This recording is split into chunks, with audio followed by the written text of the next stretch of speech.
Hey everybody, Peter Zeihan here, coming to you from Colorado. And the new news out of China is they're facing kind of a triple economic funk. For those of you who've been following China for a while, you know that they've never really recovered from COVID, whereas nearly every other country in the world, once the opening finally happened and the end of the epidemic was declared, we saw an explosion in consumption as people tried to get back to some version of their life, which generated a lot of inflation. We've not seen that in China.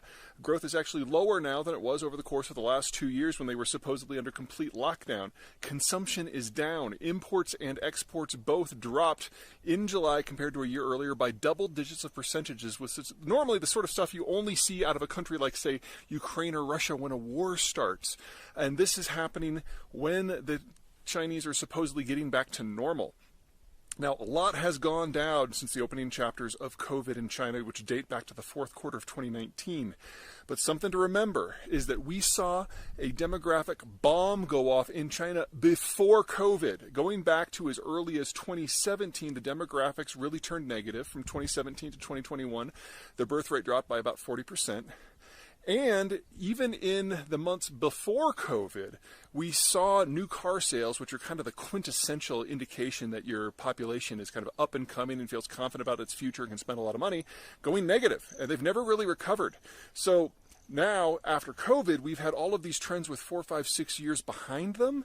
And as they're manifesting in a more normal environment, the numbers are really, really, really bad. Now, for folks who are not familiar with demographics, this is probably a little bit of news. For those of you who are familiar, not too much of a surprise, but the very, very short version is that most of the consumption in a modern system happens when you're in your 20s and your 30s, when you're buying cars and raising kids and building homes. Well, because of the one-child policy, Chinese don't have much of a generation in that block at all. And since the one-child policy is now over 40 years old, we've now had a full generation of people to not have kids. And that is manifesting in the data as well. Anyway, that's kind of problem one. Problem two, oh boy, deflation. Now, in the United States, in Europe, in most of the developing world, whether it's India, Brazil, Indonesia, or the rest, the opening of COVID was accompanied by a huge burst of inflation. People were trying to consume again to get back to some version of their normal lives. And over the last 2 to 3 years, their consumption patterns had changed. Instead of buying cars or homes, they were buying computers and phones in order to adapt to the new reality. Well, now they're shifting back. And supply chains take about 18 months to catch up. Now, in the United States, it has been 18 months now since the last state to reopen, California, did so. And so we're seeing inflation incrementally drop as it has been for the last year. This is broadly what you should expect. In China, things are going the opposite direction. The consumption boom never happened, so supply chains never had to adjust. What has happened is people are less confident in their future, so they're consuming less, and we're seeing mounting trade wars out of Europe, Japan, the United States, and increasingly secondary states like the Koreans are joining in, and that means the Chinese have fewer places to send stuff to. So what's happening is product that was normally produced for export from China is now being locked up within the Chinese system at the same time that the population is purchasing less. You have an oversupply of goods and an under demand both at home and abroad. With all those extra goods, prices go down and you get deflation. Now, short bursts of deflation are no big deal, so I don't want to overstate what's happening here. It's only 1 month of data at present.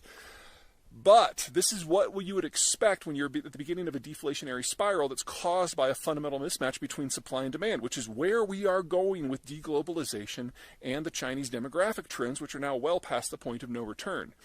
The last country to face a major deflation burst was Japan. It started in the late 1990s, lasted for 20-25 years. You could argue that it might be over now because of their COVID reassertion of demand. That might be over-optimistic. But the issue is once those prices start to drop because of that mismatch between supply and demand, it's devilishly hard to adjust because normally you would do one of two things.